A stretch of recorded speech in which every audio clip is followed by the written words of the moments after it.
Assalamualaikum viewers, welcome back to PKT English Mentor.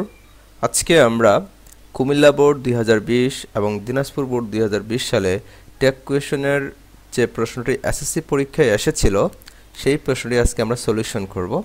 তো চলো আমরা শুরু করি। The freedom fighters are the real heroes. এটা হচ্ছে আমাদের মূল বাক্য, এটাকে আমাদের টেক কোয়েশন করতে হবে। তো আমরা জানি যে প্রথমে কি করতে হয়, মূল বাক্যের যে সাবজেক্টটা থাকে টেক কোয়েশনে সবসময় কিন্তু আমাদের প্রোনাউনটা ইউজ করতে হয় ওই সাবজেক্টের। তো এখানে দ্য ফ্রিডম ফাইটার্স আর দ্য রিয়াল হিরোস মানে হচ্ছে মুক্তিযোদ্ধারা হলো প্রকৃত বীর। তো এখানে সাবজেক্ট দ্য ফ্রিডম ফাইটার্স। তো আমরা জানি যে প্লুরাল সাবজেক্ট থাকলেই টেক কোয়েশন সাবজেক্টটা দেয়া হয়ে যায়। সো তোমরা যারা এই টেক কোয়েশনের বেসিক নিয়মগুলো পারো না বা জানো না, তোমরা আমার এই টেক কোয়েশনের বেসিক নিয়মের একটা ভিডিও আছে, সেই ভিডিও তোমরা দেখে আসতে পারো। আমি ইউটিউবের ডিসক্রিপশনে ওই লিঙ্কটা দিয়ে দিব, ঠিক আছে? তা না হলে তোমরা টেক কোয়েশন 5-এর 5 পাবা না। তো দ্য ফ্রিডম ফাইটার্স হচ্ছে এখানে সাবজেক্ট। তো আমরা জানি যেহেতু এটা প্লুরাল, সো আমাদের সাবজেক্ট হবে দে। আর যেহেতু অক্সিলারি ভার্ব আর আছে, আমরা জানি যে টেক কোয়েশনটা যখন আমরা করব যে মূল বাক্য যদি অক্সিলারি ভার্ব দিয়ে থাকে তাহলে অক্সিলারি দিয়ে টেক কোয়েশন করতে হয়। তো এখানে দে আছে আর এখানে আর আছে, তো দের সাথে আরই হয়। তো বাক্য যদি হাবোধক তো টেক কোয়েশনটা হয়ে যাবে নেগেটিভ, এটা আমরা জানি। আর বাক্য যদি নেগেটিভ থাকে টেক কোয়েশনটা হয়ে যাবে হাবোধক। সো বাক্যটা যেহেতু হাবোধক তাহলে আর এর সাথে নট যোগ করতে হবে, তাহলে আর নট। আর কথা হচ্ছে আর নট কিন্তু লেখা যাবে না, কারণ টেক কোয়েশনে অল টাইম যেটা করতে হয় অক্সিলারি ভার্ব এবং নটের কন্ট্রাক্টেড ফর্ম ইউজ করতে হয়। সো আর নট হয়ে যায় আরন্ট, তাহলে হবে আরন্ট দে। ঠিক আছে, আশা করি বুঝতে পারছো। দে লিখলাম কেন? দ্য ফ্রিডম ফাইটার্স, যেহেতু প্লুরাল সাবজেক্ট প্লুরাল হলে আর কোনো কথা নাই, দে হবে, ঠিক আছে? তবে বি নাম্বারে আছে nothing is greater than their sacrifice. কোনো কিছুই তাদের স্যাক্রিফাইসের চেয়ে বড় নয়, তাদের আত্মত্যাগের চেয়ে বড় নয়। সো এখানে নাথিং আছে আমাদের সাবজেক্ট, তো নাথিং এর থেকে ইট হয় এটা আমরা জানি। আর এখানে অক্সিলারি ইজ আছে, তো ইটের সাথে তো ইজি হয়, তাহলে ইজ ইট হবে। কারণটা কি? কারণ nothing is greater than their sacrifice. এখানে বাক্যটা নেগেটিভ, কারণ নাথিং তো নেগেটিভ, তাই না? কোনো কিছুই না, নেগেটিভ। সো নেগেটিভ যেহেতু আছে আমাদের টেক কোয়েশনটা পজিটিভ হবে, হাবোধকে হবে। সো এটা ইজন্ট ইট কিন্তু লেখা যাবে না, ইজ ইট লিখতে হবে, ঠিক আছে? তারপর হচ্ছে C number, their contribution for our country will always be remembered. Their contribution for our country will always be remembered. তো এখানে সাবজেক্ট হচ্ছে আমাদের দেশের প্রতি তাদের অবদান, their contribution for our country will always be remembered, সব সময় স্মরণীয় হয়ে থাকবে। এটা হচ্ছে আমাদের মূল বাক্য। সো এই বাক্যটাকে আমাদের টেক কোয়েশন করতে হবে। তো একটা কথা বলে রাখি, এখানে একটু খেয়াল করো, সাবজেক্ট কিন্তু দেয়ার কন্ট্রিবিউশন ফর আওয়ার কান্ট্রি, এই টোটালটাই কিন্তু আমার এখানে সাবজেক্ট, মানে আমাদের দেশের প্রতি তাদের অবদান। তো একটু ব্যঙ্গে বলে এখানে হচ্ছে এটা হচ্ছে নাউন পার্ট দেয়ার কন্ট্রিবিউশন, আর ফর আওয়ার কান্ট্রি হচ্ছে প্রিপোজিশনাল ফ্রেজ। তো প্রিপোজিশনাল ফ্রেজ প্লাস এই যে নাউনটা, এই দুইটা যুক্ত হয়ে কিন্তু আমাদের টোটালটা সাবজেক্ট হয়ে গেছে, ঠিক আছে? যে আমাদের দেশের প্রতি তাদের অবদান। সো এখন কথা হচ্ছে অনেকেই কিন্তু ভুল করে ফেলে, তোমরা দেয়ার দেখেই মনে করো যেটা ফ্লোরাল দেয়ার লিখে ফেলে। সো এটা কখনোই করা যাবে না।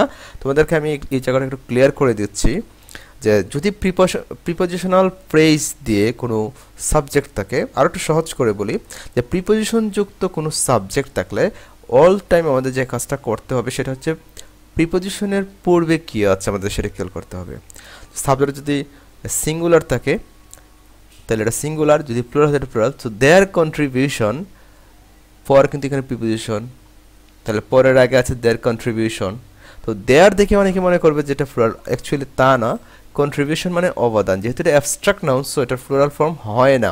তো দেয়ার কন্ট্রিবিউশন এটা কিন্তু সিঙ্গুলার, দেয়ার কন্ট্রিবিউশনস হইলে এটা আমরা ধরে নিতাম যে এটা প্লুরাল। সো এটা দেয়ার কন্ট্রিবিউশন তাদের অবদান, এটা সিঙ্গুলার।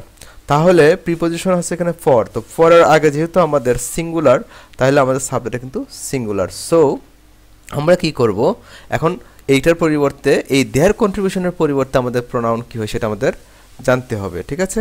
সো যেহেতু এটা অ্যাবস্ট্রাক্ট নাউন, আর আমরা জানি অ্যাবস্ট্রাক্ট নাউন যেগুলো টাচ করা যায় না, শুধু ফিল করা যায়, এগুলোর পরিবর্তে সবসময় প্রোনাউন ইট হয়, তাই না?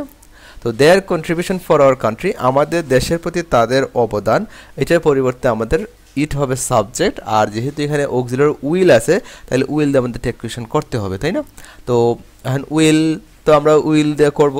তো বাক্য যদি হা বোধক আছে না বোধক করতে হবে, তাহলে উইল নট হবে নেগেটিভ করলে টেক কোয়েশ্চেনটা। তো উইল নট তো লেখা যাবে না, আমাদের সবসময় বলা আছে যে অক্সিলারি ভার্ব প্লাস নট যদি হয় তাহলে এর কন্ট্রাক্টেড ফর্ম ইউজ করতে হবে, ঠিক আছে? তাহলে উইল আর নট হয়ে যায় ওন্ট, তাহলে ওন্ট ইট। আশা করি বুঝতে পারছো। 2 নম্বর আছে we should never neglect them, আমাদের কখনই উচিত না তাদের অবহেলা করা বা তাদেরকে অবহেলা করা। সো এখান আমরা জানি উই থাকলে টেক কোয়েশ্চেনের সাবজেক্ট উই হবে, কারণ উই থেকে উই হয়। সো এখানে ওগুলো শুড আছে, তাহলে শুড দিয়ে আমাদের টেক কোয়েশ্চেনটা করতে হবে। যেহেতু এখানে নেভার আছে সো বাক্যটা নেগেটিভ, সো দ্যাটস ওয়াই আমাদেরকে কী করতে হবে, শুড নট লেখা যাবে না, শুড উই লিখতে হবে, কারণ এখানে নেভার শব্দটা আছে, নেভার মানে তো নেগেটিভ আমরা সবাই বুঝতে পারি। So should we. হচ্ছে every citizen of Bangladesh must have due respect for them. তো আমাদের মূল বাক্য হচ্ছে এটা যে every citizen of Bangladesh must have due respect for them, যে বাংলাদেশের প্রত্যেক নাগরিক এর অবশ্যই থাকবে কি থাকবে, ডিউ রেসপেক্ট, যথাযথ সম্মান বা শ্রদ্ধা ফর দ্যাম তাদের প্রতি। তো মূলত বাক্যটা হচ্ছে বাংলাদেশের প্রত্যেকটা নাগরিকের অবশ্যই তাদের প্রতি যথাযথ সম্মান বা শ্রদ্ধা থাকবে বা থাকা উচিত।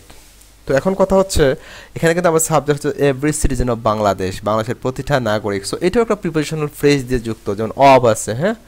সো আমি আগেই বলছিলাম যে এখানে অবের আগে আছে এভরি সিটিজেন।